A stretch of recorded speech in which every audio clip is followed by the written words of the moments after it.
Please heating effect of current, electric current please करवा दो भाई, प्लीज़, हमारे फेल हो जाएंगे, है ना। तो heating effect of electric current बहुत मज़ेदार टॉपिक है वैसे तो, बट कुछ लोगों के हार्ड लगता है क्योंकि एक बेस्ट टीचर नहीं मिल पाता है ना, बेस्ट आई नो यही सोच रहे होगे। तो चलिए टाइम ना वेस्ट करके शुरू करते हैं। आज हम इस लेक्चर में यही पढ़ने वाले हैं, इसके सारी चीज़ें तो शुरू करते हैं। इंट्रोडक्शन हम इसमें पढ़ने वाले हैं, एंड इसमें कहाँ यूजेस कहाँ किया जाता है उसमें पढ़ने वाले हैं, एंड प्लस में कुछ मेटल्स की बारे में भी पढ़ने वाले, कुछ मेटल्स के बारे में भी हम क्या करने वाले हैं, पढ़ने वाले हैं। इन सब चीज़ों के बारे में हम पढ़ने वाले हैं। उससे पहले एक चीज़ बता देती हूँ जो आप सबको पता ही होती है, दैट इज़ सब्सक्राइब। अगर वीडियो पसंद आए तो, मैं पहले करने की बात नहीं कर रही हूँ इसलिए, है ना। तो हम एक एक चीज़ को अच्छे से समझेंगे, एंड प्लस एक और चीज़, इसको तो बड़ा करके लिखूँगी क्योंकि ये तो बच्चों को बहुत पसंद है ना, ये तो बहुत पसंद है। प्लस TR, बताओ मैं क्या लिख रही हूँ, C के ट्रिक के साथ हम इसको क्या करने वाले हैं, लर्न, याद करने वाले हैं। वाह वाह वाह वाह वाह वाह वाह, ट्रिक, वाह, ये तो हमारी फेवरेट है। क्या है, हमारी फेवरेट है। तो चलिए ये फेवरेट चीज़ों को पढ़ना शुरू कर देते हैं। The credit goes of these notes to Prashant Kirat, my science teacher. So let's go, don't wasting our time. तो देखो हीटिंग इफेक्ट ऑफ करंट होता क्या है basically.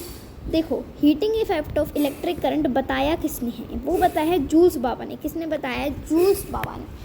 Who is this joules बाबा, क्यों इसने ये करंट का ये जो लॉ है ये क्यों दिया, क्यों इसको इतनी आफत आ रही थी। तो ये सोचना बंद करो और सिर्फ पढ़ने पे फोकस करो। जूल्स ने 3 लॉ बताई। क्या बताई, 3 लॉ बताई हीटिंग के ऊपर। क्या बताई, 3 लॉ बताई हीटिंग के ऊपर कि जो जब भी हम देखो, जब भी किसी जो वायर है उसमें अगर रेजिस्टेंस है तो जो वायर है वो हीटअप हो जाती है। इसका प्रैक्टिकल लाइव एग्जांपल भी आपने देखा होगा। अच्छा, लाइव एग्जांपल जैसे कि हमने तो नहीं देखा कि गर्म हो जाते हैं हमारी एप्लियंसेस। अच्छा, हमको सिगारियाँ है, तुमने नहीं देखा। अच्छा, ये आपका फ़ोन है, फ़ोन तो आप सभी यूज़ करते होंगे, आई नो। ये हमारा होगा कोई फ़ोन, ठीक है।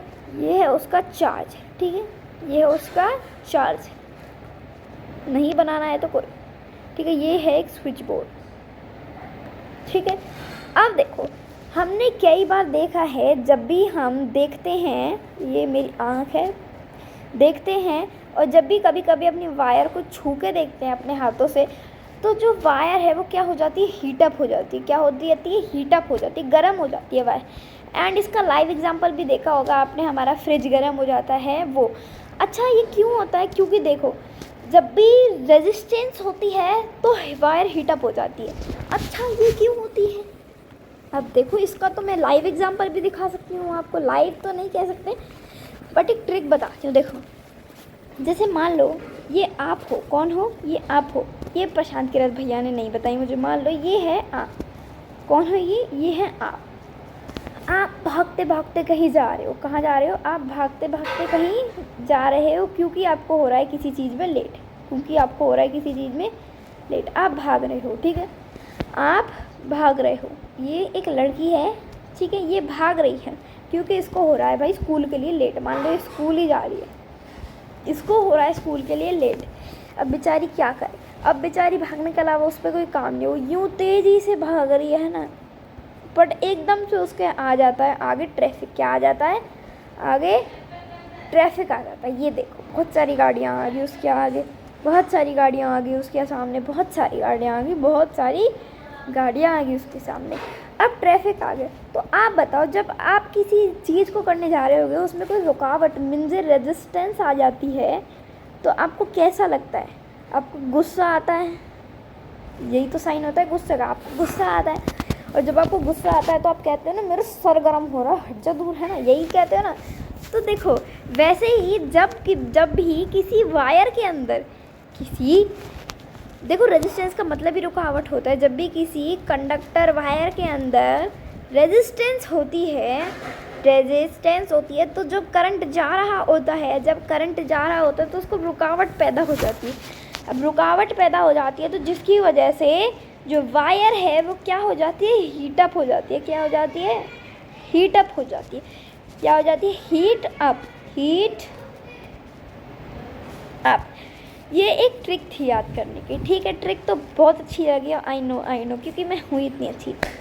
अच्छा, अब ना देखो, जूल्स बाबा ने एक चीज़ बताई, इसको हटा दो, ये ट्रिक मुझे पता है बहुत अच्छी है, तो अब इसको हटा दो। जूल्स बाबा ने एक चीज़ बताई कि जो हमारा, मैं क्या बताई थी, हाँ मैं क्या बताई थी यार, हाँ, तो जूल्स बाबा ने चीज़ बताई डायरेक्टली प्रोपोर्शनल। उन्होंने डायरेक्टली प्रोपोर्शनल बताया, डायरेक्टली प्रोपोर्शनल उन्होंने बताया, उन्होंने बहुत सारे डायरेक्टली प्रोपोर्शनल बता दिए। बहुत सारे डायरेक्टली प्रोपोर्शनल का मतलब कि उन्होंने बहुत सारी लॉज बताई का मतलब क्या है, देखो लॉज बताई। जिस लॉज में क्या था, उन्होंने बताया जो हीटिंग इफेक्ट है, किसका हीटिंग इफेक्ट है, जो देखो हीटिंग इफेक्ट को हम एच से डिनोट करते हैं, किससे, एच से। लिख दूँ या दिक्कत है, देखो लिख देती हूँ, डिनोटेड बाय एच। अब जो हीटिंग इफेक्ट है, जूल्स बाबा का नाम लिख दो, इसका नाम लिख दो जूल्स बाबा, जूल्स BABA बाबा, इनका नाम लिखो और श्री गणेश करो इसका, ठीक है। जूल्स बाबा ने बताया कि जो heating effect of electric current है वो डायरेक्टली प्रोपोर्शनल है, किसके, करंट के स्क्वायर के, किसके, करंट के स्क्वायर के। डायरेक्टली प्रोपोर्शनल का मतलब है कि अगर हीटिंग इफेक्ट बढ़ेगा तो करंट का स्क्वायर भी बढ़ेगा, ठीक है। अब जूल्स बाबा ने एक और चीज़ बताई, जो हीटिंग इफेक्ट है वो डायरेक्टली प्रोपोर्शनल है रेजिस्टेंस के। वो तो मैं आपको बता ही चुकी, क्योंकि अगर रेजिस्टेंस बढ़ेगा तो आपका गुस्सा यानी हीट भी बढ़ेगा, ठीक है। और उन्होंने, देखो इधर भी पढ़ लेते हैं, डायरेक्टली प्रोपोर्शनल, देखो जो रजिस्टर है वो किसके, डायरेक्टली प्रोपोर्शनल है करंट के, डायरेक्टली प्रोपोर्शनल है रेजिस्टेंस आर के, है ना, और डायरेक्टली प्रोपोर्शनल है टाइम के, क्योंकि जितना टाइम लगेगा उतना ही हीट इफेक्ट बढ़ेगा। मान लो रेजिस्टेंस ज़्यादा है तो टाइम भी ज़्यादा लगेगा, और टाइम ज़्यादा लगेगा तो हीटिंग इफेक्ट भी ज़्यादा हो जाएगा। तो उन्होंने बताया कि जो हीटिंग इफेक्ट है वो डायरेक्टली प्रोपोर्शनल है, ठीक है। अब आप भी बताओ, ये तीनों इसके डायरेक्टली प्रोपोर्शनल हैं, तो हम क्या ये लिख सकते हैं, H = I²RT लिख सकते हैं। तो आपने कहा हाँ हम लिख सकते हैं, हम लिख सकते हैं, तो हम लिख ही देते हैं, लिख क्या सकते हैं, ठीक है। अच्छा, हमने लिख दिया, ये अब बन गया हीटिंग इफेक्ट का फॉर्मूला, अगर आपको हीट पता करनी है तो। अच्छा, एक चीज़ और आ गई यहाँ पे बीच में, कि जैसे ये ज़्यादा पूछी नहीं जाती, बट मैं बता देती हूँ कि ये जो फॉर्मूला है H²IRT, ये है, इसकी डेरिवेशन कहाँ से हुई है ये बताओ। तो ये जो डेरिवेशन वाले क्वेश्चन होती है, ज़्यादातर पूछे तो नहीं जाते हैं, बट कलर कहाँ गया, हाँ ये ज़्यादातर पूछे तो नहीं जाते हैं, बट एक हम समझाने में तो हम कर ही सकते हैं। देखो ध्यान से देखना, ध्यान से सुन लो, देख लो, जो भी कर लो। देखो अब देखो V क्या होता है, V क्या होता है पता ही होगा, वोल्ट है ना। तो देखो V = W/Q, क्यों हमने लिया है, ये किसकी ज़रूरत पड़ेगी, क्योंकि देखो जितना वर्क डन होगा, देखो वर्क डन जितना होगा उतना ही हीटिंग इफेक्ट होगा, जितना मतलब कि वो इसके डायरेक्टली प्रोपोर्शनल है बेसिकली, है ना।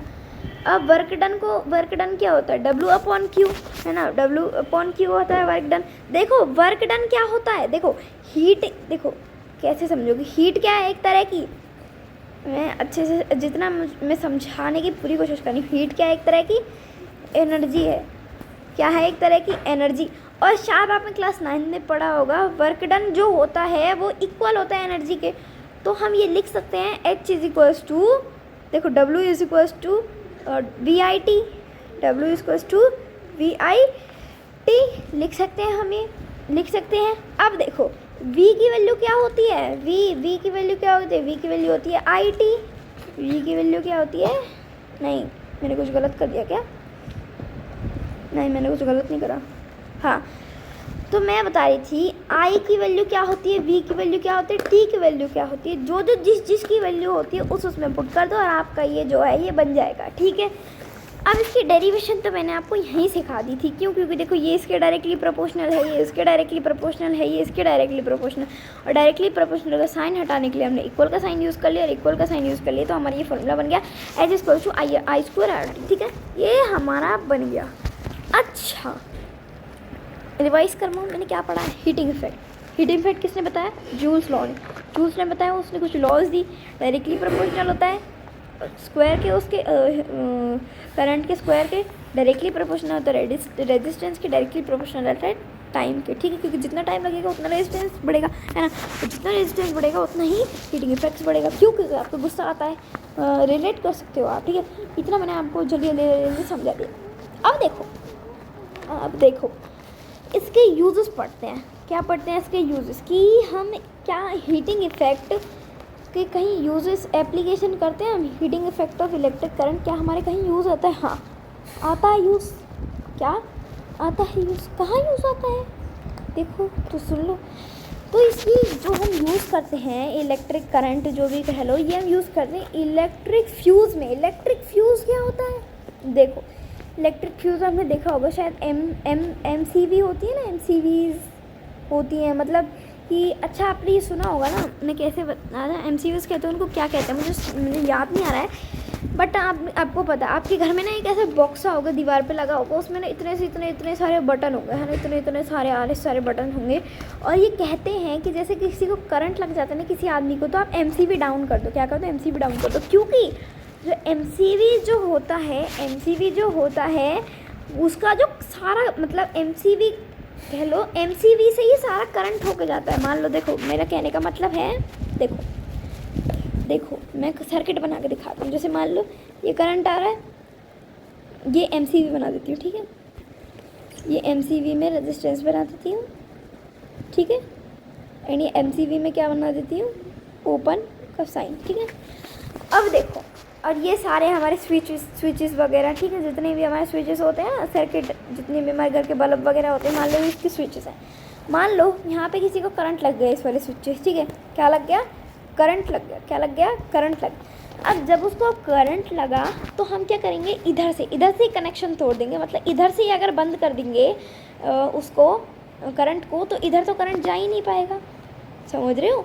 मतलब कि हम इधर से वायर ही तोड़ देंगे तो क्या होगा, इधर करंट जा ही नहीं पाएगा, करंट बंद हो जाएगा और आपका हाथ भी बच जाएगा। मतलब MCV क्या होती है बेसिकली, उस पर जितना भी सारा घर का इलेक्ट्रिक करंट है वो उधर से ही होकर जाता है। अगर आप उसको बंद कर दोगे तो सारे आपके एप्लियंसेस भी बंद हो जाएंगे। इलेक्ट्रिक फ्यूज़ यही होता है। ठीक है, अब एक बार इसको भी पढ़ लेते हैं। जैसे कि मान लो कभी बिजली ज़्यादा आ गई, क्या मान लो कभी बिजली ज़्यादा आ गई तो क्या होगा, जैसे मान लो बिजली के आगे ज़्यादा आ गई तो क्या होगा कि जो इधर से देखो इधर लगी होती है, मैं क्या बता रही थी, हाँ फिलामेंट, हाँ लेड और एसन की क्या होती है, अलॉय लगी होती है। कहाँ पे? इधर अलॉय लगी होती है, जो जिसका मेल्टिंग पॉइंट बहुत ज़्यादा लो होता है। जब उसका मेल्टिंग पॉइंट लो होता है तो जैसे रेजिस्टेंस, जैसे ज़्यादा करंट आया, अब जैसे ज़्यादा करंट आएगा तो हीटिंग इफेक्ट भी उतना ही बढ़ेगा, क्योंकि H²RT फॉर्मूला से ना याद रख लो ये सब, है ना, H²RT, है ना। तो जब करंट ज़्यादा आएगा तो इधर से वायर टूट जाएगी। क्यों? क्योंकि हीटिंग इफेक्ट बढ़ गया और उसका मेल्टिंग पॉइंट तो है ही इतना कम, तो वो मेल्ट हो जाएगी, इधर से जो कनेक्शन है वो टूट जाएगा। अब कनेक्शन टूट जाएगा तो क्या होगा, तो जितने भी सारे बल्ब आपके, जितने भी एप्लियंसेस AC वगैरह ख़राब हो जाते हैं अगर ज़्यादा बिजली उनमें चली जाती तो। ठीक है, तो उसको कौन रोकता है? Electric fuse. क्यों? क्योंकि जब उसमें जो वो लगी होती है, उसमें जो मेटल लगा होता है वो होता है लेड और एसन, जिससे क्या होता है उसका मेल्टिंग पॉइंट बहुत कम होता है। जब भी ज़्यादा जब बिजली आती है तो वो टूट जाता है, जिससे क्या होता है आपके सारे एप्लियंसेस बच जाते हैं।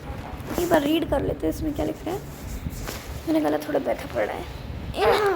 इन any electric instrument due to sudden rise of current, जब ज़्यादा करंट आ जाता है जो इंस्ट्रूमेंट है जो ज़्यादा गर्म हो जाता है, क्या हो जाता है, ज़्यादा गर्म हो जाता है, जिसकी वजह से कभी कभी रिजल्ट होता है फायर, आग लगने का। क्योंकि देखो अगर ये जो करंट था, जैसे ज़्यादा करंट आया था, ये ज़्यादा करंट जो आया था, अगर वो बल्ब या फिर हमारे एप्लियंसेस में जाता तो क्या होता, हीटिंग इफेक्ट कॉज करता और जिससे आग लगने के भी चांसेस बढ़ जाते हैं। तो उससे कौन रोकता है? देखो, a conducting wire with a low melting point is connected in series with the circuit to avoid this type of accident. ठीक है, ये रोकने के लिए वो लगाई जाती है। When the current rises, the wire melts due to excessive heating, thus breaking of electric circuit। फिर इलेक्ट्रिक सर्किट ब्रेक हो जाता है जिसकी वजह से आगे करंट नहीं जा सकता। देखो, एमसीवी का पूरा डायग्राम बना के दिखाती हूँ। मान लो इधर ये पूरा एमसीवी का, मतलब यहाँ पे है ना, ये एमसीवी है, ठीक है। अब आगे इसी एमसीवी से आपके सारे सर्किट जुड़े पड़े हैं, मैंने से स्विच बनाए, ठीक है। एमसीवी सारे इसी से जुड़े पड़े हैं। अगर इधर से ही कनेक्शन टूट जाएगा, हाँ, इधर से ही कनेक्शन टूट जाएगा तो आगे तक करंट जा ही नहीं पाएगा, तो सारे एप्लियंसेस आपके बच जाएंगे। मान लो ये एसी का स्विच है, ये बल्ब का स्विच है, ये फ्रिज का स्विच है, तो ये सब आपके बर्न माने जलने से बच जाए। अच्छा, इलेक्ट्रिक बल्ब में हमारा जो बल्ब जलता है, हमारा जो जैसे पुराने वाले जो बल्ब होते थे वो जलते थे, वो क्यों जलते हैं? क्यों जलते हैं? कुछ इस टाइप के होते हैं वो, है ना, बनाते हैं उनको। अरे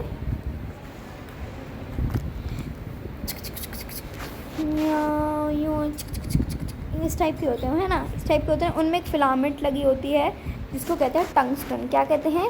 ये जो फिलामेंट होती है उसके अंदर होती है टंगस्टन की। अभी जो टंगस्टन की फिलामेंट होती है उसका बहुत ज़्यादा हाई मेल्टिंग पॉइंट होता है। क्या होता है? हाई मेल्टिंग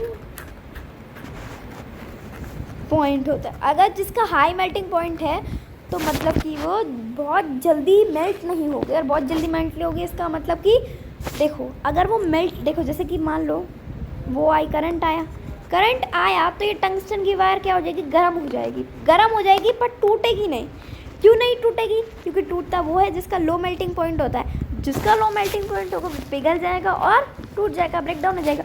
बट इसका जो होता है हाई मेल्टिंग पॉइंट, तो ये टूटेगा नहीं, तोड़ देगा सॉरी गलत बोल दिया, है ना, टूटेगा नहीं है, जिसकी वजह से गर्म हो जाएगा। और जब भी टंगस्टन गर्म होता है तो एक वाइट लाइट प्रोड्यूस करता है। जब ये वाइट लाइट प्रोड्यूस होती है तो ये क्या कॉज करती है? आपके घर में लाइट, रोशनी, जिसकी वजह से आपका इलेक्ट्रिक बल्ब जलता है।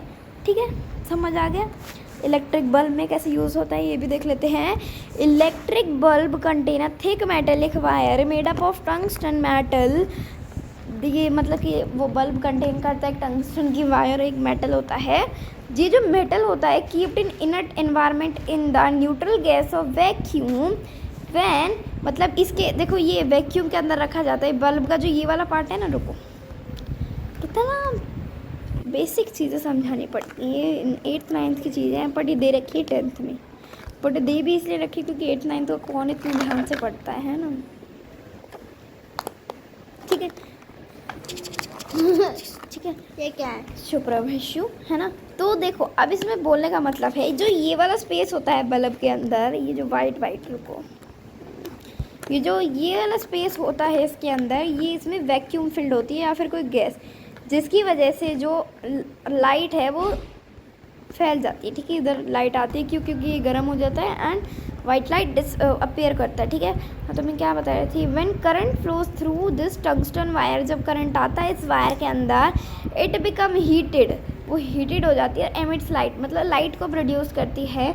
Most of electric power drawn in the circuit from the electric source is dissipated in the form of heat and rest of the emitted form is light energy। वही बात है जो मैंने आपको बता दी। अब electric heater, heating element, iron वगैरह, press वगैरह जो होती हैं, इनमें भी यही कॉन्सेप्ट यूज़ होता है। कुछ एलिमेंट्स देख लो, जैसे कि जो फिलामेंट की बल्ब जो होता है वो टंगस्टन का बना होता है। कनेक्टिंग वायर कॉपर की बनी होती है। कॉपर की इसलिए बनी होती है, हाँ मैं आपको बताना क्यों भूल गई, हाँ कॉपर की बनी होती है, नहीं मैंने बताने बोला, मैंने आपको बता दिया। हीटिंग एलिमेंट्स जैसे निक्रोम वायर, ठीक है, फ्यूज़, ये तो मैंने आपको सब बता दिया, है ना। तो इधर का टॉपिक आज हमारा ख़त्म होता है। तो हमने क्या क्या पढ़ा? हमने इंट्रोडक्शन, भाई तो आज हमने इंट्रोडक्शन पढ़ लिया, यूजेस पढ़ लिया, मेटल्स पढ़ लिया है ना, ये सारा पढ़ लिया और ये सारा हमने कंप्लीट कर दिया। होमवर्क तो मैं हर बार देती हूँ, तो इस बार भी कैसे भूल जाऊँगी होमवर्क को। होमवर्क है आपका लर्न दिस एक्सरसाइज नहीं, क्लास होमवर्क दे देती हूँ, लिख देती हूँ होमवर्क, ठीक है। होमवर्क मैं लिख रही हूँ और आपको ये करना है एंड ये इम्पोर्टेंट है कि आप होमवर्क करो, क्योंकि होमवर्क से ही सवाल आते हैं। झूठ बोल रही हूँ, बट आपकी रिवीजन अच्छी हो जाएगी।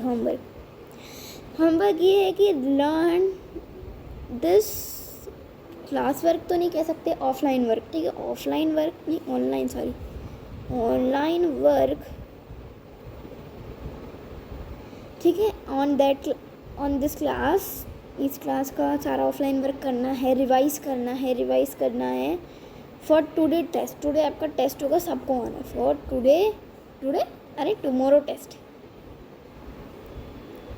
Tomorrow test. एंड एक और होमवर्क दे रही हूँ, होमवर्क